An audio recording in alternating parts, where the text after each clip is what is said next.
How are you doing? Dallas Morning News. You start with some of the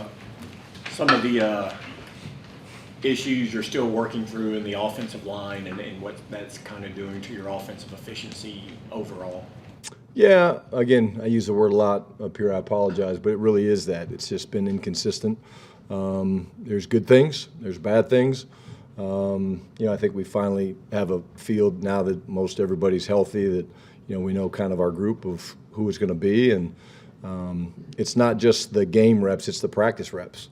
How much work you get to do with these guys. And for a couple of weeks with Guyton being up and down, Tyler Smith playing different spots, TJ Bass and those guys rolling in. I think BB's doing a really good job communicating declarations.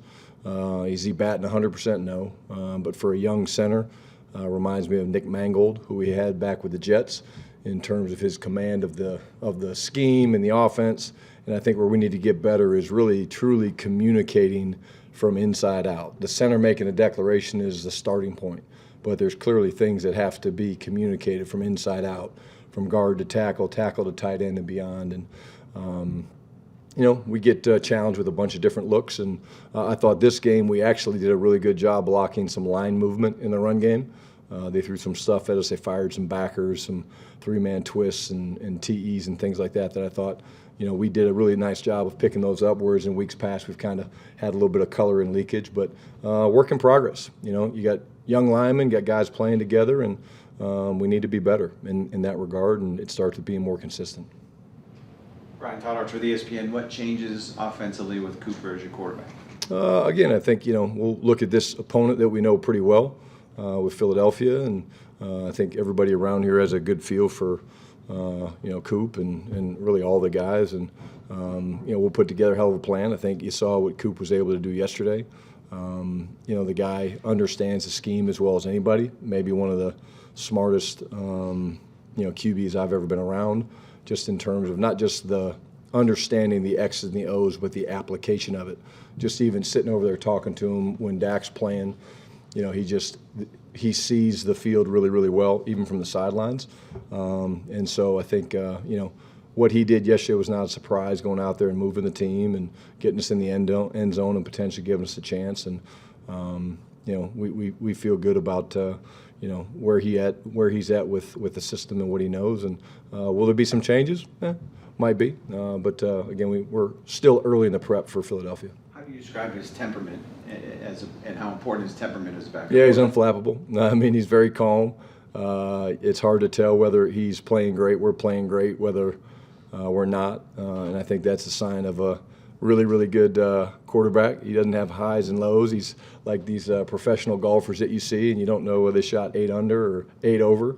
And I think that speaks to his experience. But it really is his demeanor. I mean, he's just, and it really is an awesome room. I mean, just watching really the three of these guys work and compete, talking about, of course, Dak and Coop and Trey.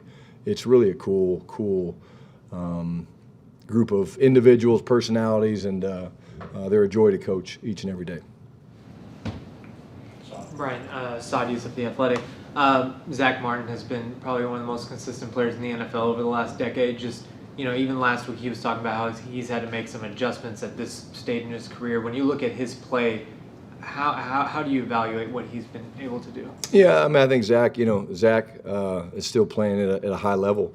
We had a screen play. I know yesterday he'd like to have back. He just got a little bit wide, and the guy stepped in front of him on a screen to Rico early in the game. But Zack is just Mr. Reliable, man. And again, what he does from a leadership standpoint is just off the charts. Being right next to Cooper and helping control some of the calls and some of the communication and the noise is really something he's great at. But still playing at a very high level. Again, it's not a surprise. It's the way he works. It's the way he practices. Even when we're trying to give him days where he's not going full speed, he's in the mix. He's talking. He's teaching, and he's a part-time coach from time to time, which has been good for us. You were in the building in 2022 when Cooper came in for 5 games. What do you remember about that time, and why was Cooper able to be successful there, and how can he takes on that? Yeah, I just remember, how well he played and how well the team played, not just offensively, but, as a team, and the confidence in Coop and the confidence in the team and finding a way to win. And, again, probably what Todd was speaking to, just his demeanor. I mean, he's so consistent every day in his prep and the way he works. And, again, the touchdown that he threw to JT yesterday, I mean, it was an all-out blitz, and he had some things that he had to handle at the line of scrimmage, which he did a great job of, and there was going to be a free hat. He knew where the free hat was, made a perfect throw to JT in the back of the end zone. It's just stuff like that, you don't get from all the backups. You get it from guys that have played, guys that are confident, and guys that kind of know who they are. And I think his self-awareness of who he is and what his strengths and weaknesses are make him such a great player. Nick Harris, 4-Star Telegram. I know Cooper's your guy, but do you anticipate any situational things with Trey Lance? And if so, what did he do during the preseason to maybe? Yeah, I mean, obviously, game plan is just getting started. I think, we feel, like I said, the room is really a great room to have. We'll figure that out as we go.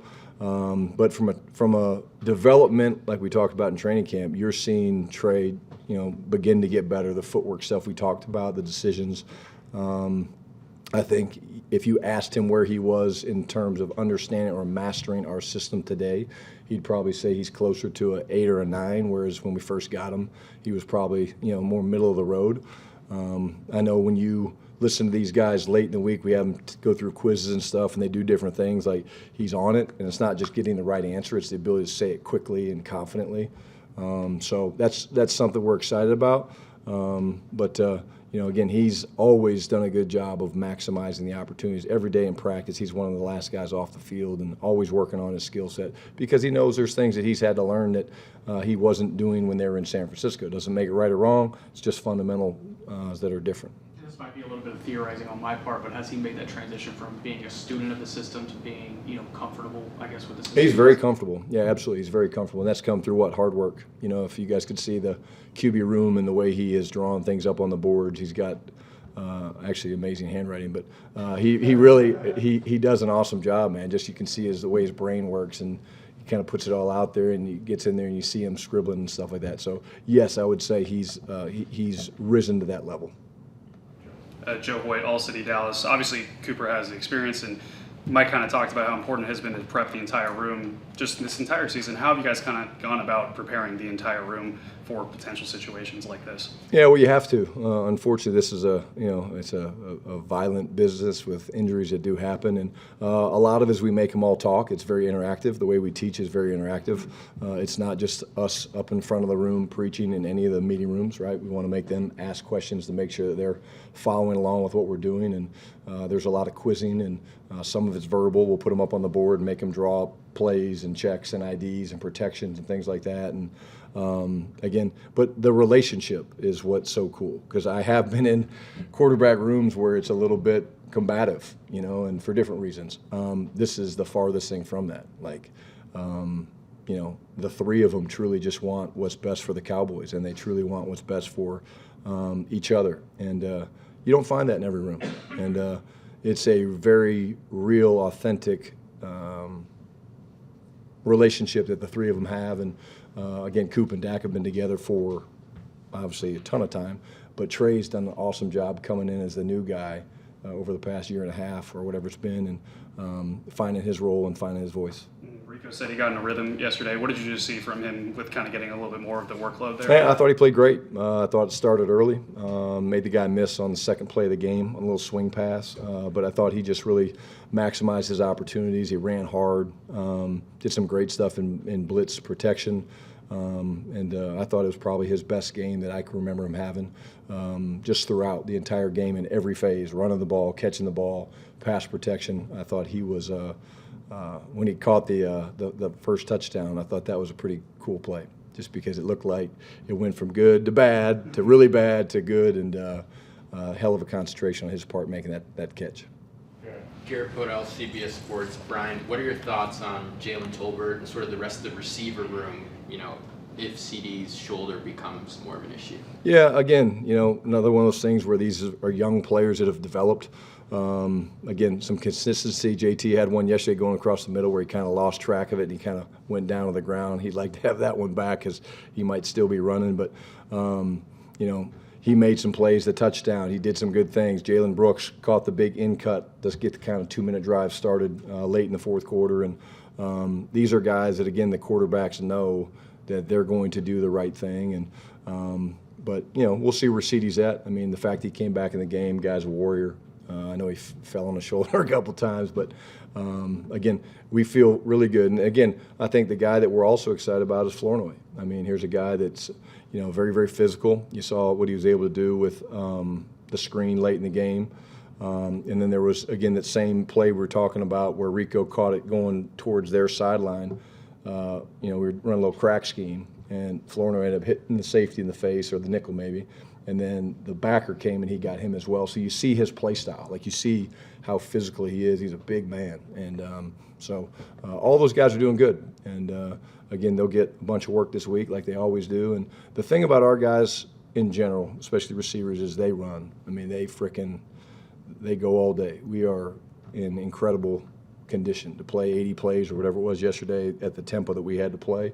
And them not to really lose a step was impressive. Do you feel like that tempo has been beneficial and something that you could incorporate more of going forward? Yeah, I mean, again, sometimes you do tempo because you don't want to, because you're behind. You're trying to, speed up the game and get more ops. But I thought that we certainly did some of that early in the game and throughout. But I'm speaking more to just the conditioning of these guys. I mean, the fact that they can go 80 plays and play, and they've done it multiple games. And so I think that's a testament to them. And we never have to ask our guys to go any harder. I mean, they play their asses off. They play hard.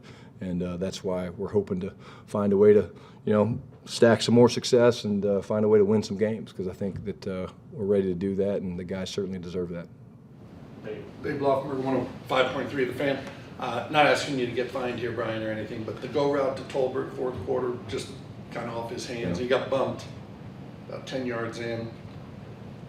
Your coaching point, and that would have been a 50-50 illegal contact. Yeah. Again, I thought it was a really good throw. We were going after the new corner. 24 came out, 22 came in, so we're going after the new corner. Again, there was a little bit of contact, but that's our game, and there's always going to be a lot of contact on 50-50 balls. And I think that's one area where we need to be better. And again, we challenge our guys a little bit today, just some of the contested catches. I know Terp had one late, JT had another one. But that's where you kind of take your passing game to the next level, is when you make a few more of those. But it was really just off his fingertips.